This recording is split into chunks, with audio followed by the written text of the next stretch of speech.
questions? Alors la première chose, c'est que je me suis intéressé à ces sujets pour des aspects personnels, à la suite d'une expérience personnelle très particulière. Et puis, parce que travaillant moi-même sur l'ensemble des sujets de la diversité, j'ai bien sûr abordé le sujet de l'égalité professionnelle entre mes femmes, dont je pense d'ailleurs, on y reviendra si vous le voulez, que c'est la mère de toutes les batailles de la diversité. Et je me suis rendu compte, en fait, je ne suis pas seul à faire ce constat, qu'en gros, sur 30 ans, même si ça blesse un certain nombre de personnes qui sont engagées, qui ont beaucoup travaillé sur le sujet, en 30 ans, il ne s'est pas passé grand-chose, et on peut même parler d'échec, globalement, de l'égalité professionnelle entre mes femmes en France.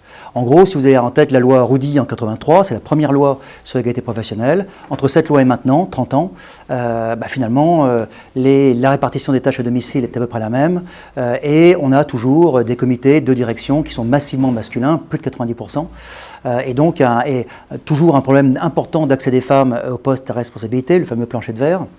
Et puis toujours des métiers très sexués entre mes femmes. Donc globalement un échec. Alors à partir de là, on peut se dire pourquoi, comment, etc. Et une des réflexions était de dire, et si on n'avait pas oublié les hommes?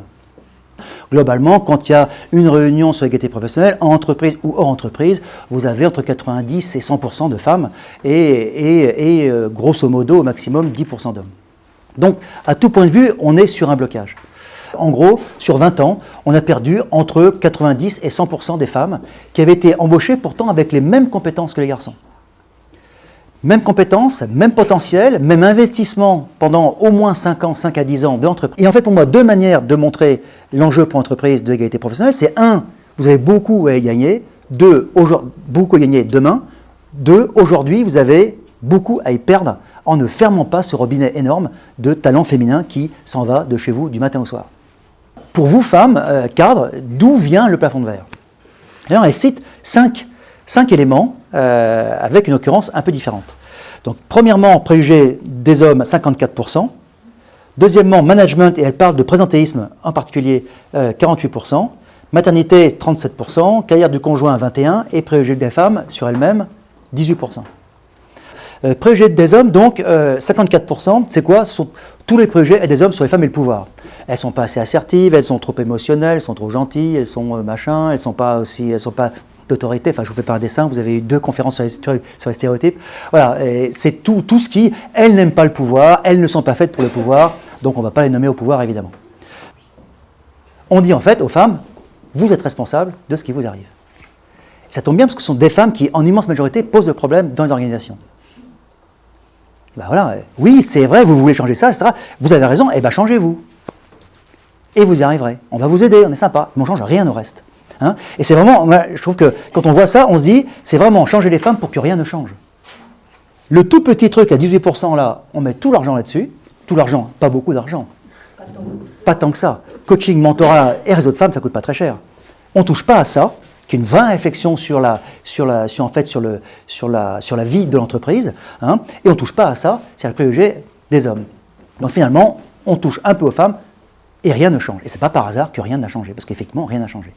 Alors ce qui montre là, effectivement, toute l'importance de s'adresser aux hommes, puisque là, la masse, ce sont les préjugés des hommes, et le management, il dépend des hommes, puisque les hommes ont 90% du pouvoir. Et là, effectivement, j'ai entendu des choses que j'ai entendues après pendant 12 ans, parce que j'ai continué ce groupe pendant 12 ans, avec une sortie de l'omerta masculine, vraiment claire, en disant, voilà, moi, en fait, c'est vrai, et une phrase que j'ai entendue 1000 fois, c'est « je réussis », mais 1000 fois, vraiment, je réussis au sacrifice de ma vie personnelle et familiale. Donc vous avez ces hommes, effectivement, qui sont dans un espèce de tunnel, et nous, on parle là de plancher de verre, effectivement, qui les isole dans le monde professionnel et qui leur interdit d'avoir accès, finalement, au monde de la vie privée et personnelle.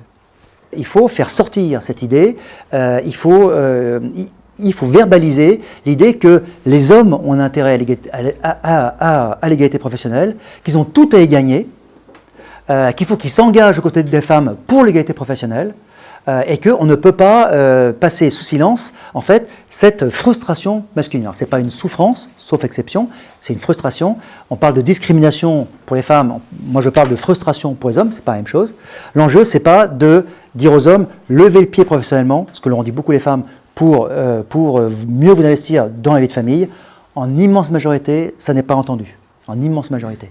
C'est, tu peux travailler autant, sinon plus, du moins autant, au moins aussi efficacement, tout en ayant un bien meilleur accès, si tu le veux, à ta vie professionnelle, à ta vie privée et familiale.